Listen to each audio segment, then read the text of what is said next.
Crick Buzz Centre Stage, Adam Collins, Bharat, Sundaresan, 2 days out. The build-up to this third Ashes Test match. Australia come in 1-0 after England managed to get a draw. In the end, it was the Australians on the back foot. The whole series turned on a dime, though, when Stephen Smith was hit in the head last week on Saturday by Jofra Archer.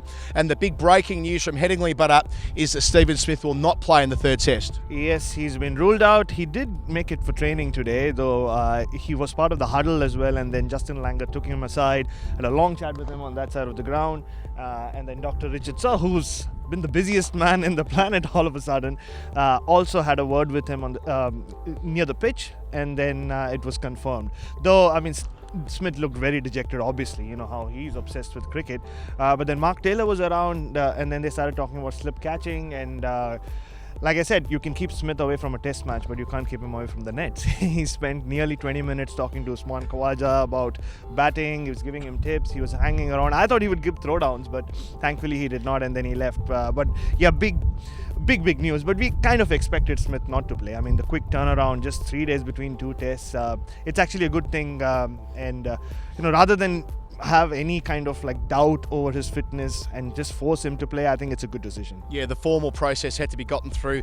He needed to bat today against Australia's fast bowlers, and look, maybe it's for the best that he couldn't, because Marnus Labuschagne, who ended up being a hero of sorts as the super sub at Lords on the final afternoon, he was whacked on the head again by Mitchell Starc, who's yet to play a match in this series, but he can't be far away from the 11. Not really. I mean, there's been so much talk about the buzzword is intimidation now, so the first name that comes to mind when you talk intimidation with the Australian bowling attack is Mitchell Starc, so it'll be interesting to see where we go with that. But yeah, he did strike Marnus Labuschagne, and poor Marnus, there he was for the first 4 days just carrying drinks, and suddenly he's a concussion substitute, walks out, gets hit on the head, gets up, chews gum and says, no, I'm fine, nothing's wrong with me. He actually did later on confess that he told the doctor, no, he started answering the questions before the questions were being asked and asked him to leave.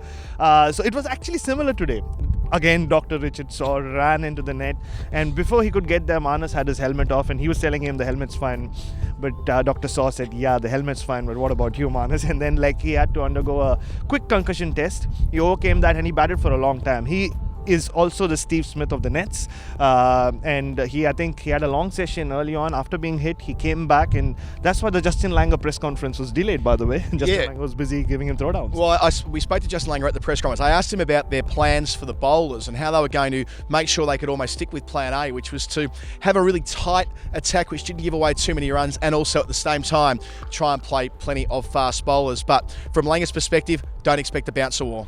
Or Josh Hazlewood as well, so he bowled beautifully. We know what our plans are to beat England. What we're not going to do is going to get caught up in a emotional battle of who's going to bowl the quickest bouncers. We're here to win the test match, not to see how many helmets we can hit.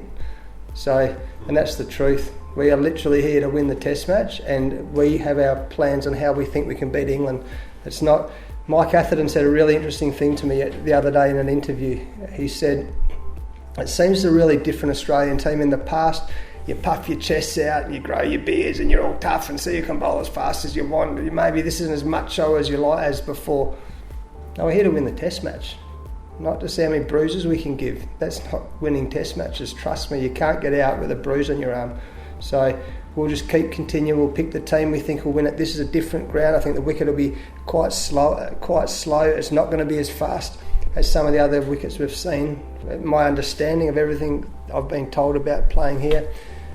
So I'm sure that the bouncer will still become part of every bowler's armoury, but if it helps us get batsmen out, then we'll use it. Otherwise, we'll keep sticking to the plan.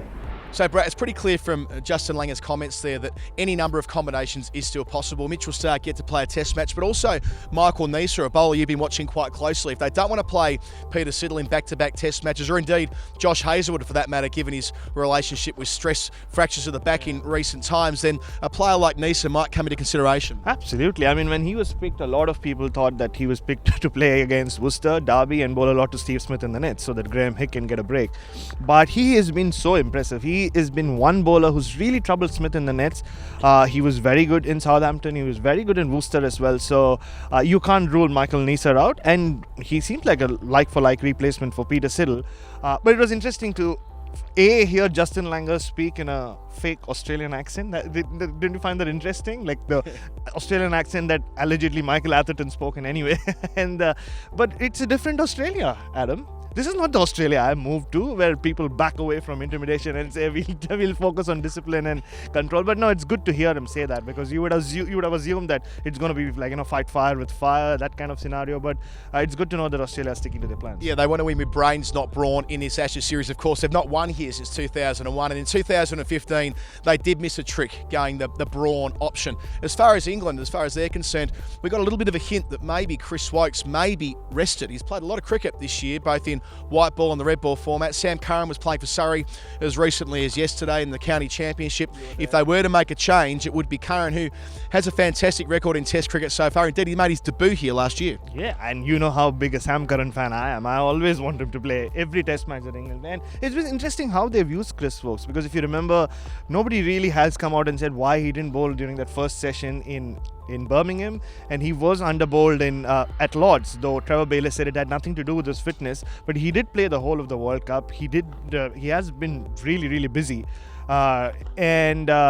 it would be a good time to give him a break and give Sam Curran a go, because he brings that, he is like for like again. We've been talking about like for like a lot in the last 1 week or so, because he bats really well and drags them out of trouble, which Chris Woakes has already. Here is Trevor Bayliss, the England coach, talking about Chris Woakes and whether he may need a breather before this Test match. There'll be still some conversations to have now that we've arrived here in Leeds. That'll be a conversation we'll have, I'm sure. We think we've got the best 7 batters available to us at the moment in England. Whether we could change it around and make that any better, I'm not sure, but we'll certainly have a discussion about it. Another talking point out of the England side, Bharat, is how do they set up their top 6? It's said that Rory Burns might be the only player in his actual position. Bayliss added, well, there might be a couple of other players in position, which suggests that 3 or 4 maybe not in the right position. It's still an active conversation. Yeah, he actually came out and publicly said that Jason Roy is a middle order batsman who has opened a lot in one-day cricket, and we are backing him to open here. So the fact that they picked the same 12 means that they'll have to the only option they have is shuffling the batting order around, if at all. And again, Joe Root at number 3, he's not got too many runs. He didn't have a great Test match at Lords. Does he go back to number 4? Does Denley open? Because Root started his career as an opener as well. So you never know. Miraculously, if he decides to face up to the new ball, though that sounds unlikely. But could Jason Roy drop to number 4? That would be interesting. That could add another element, like Jofra Archer with the ball, intimidation with the bat in the middle order.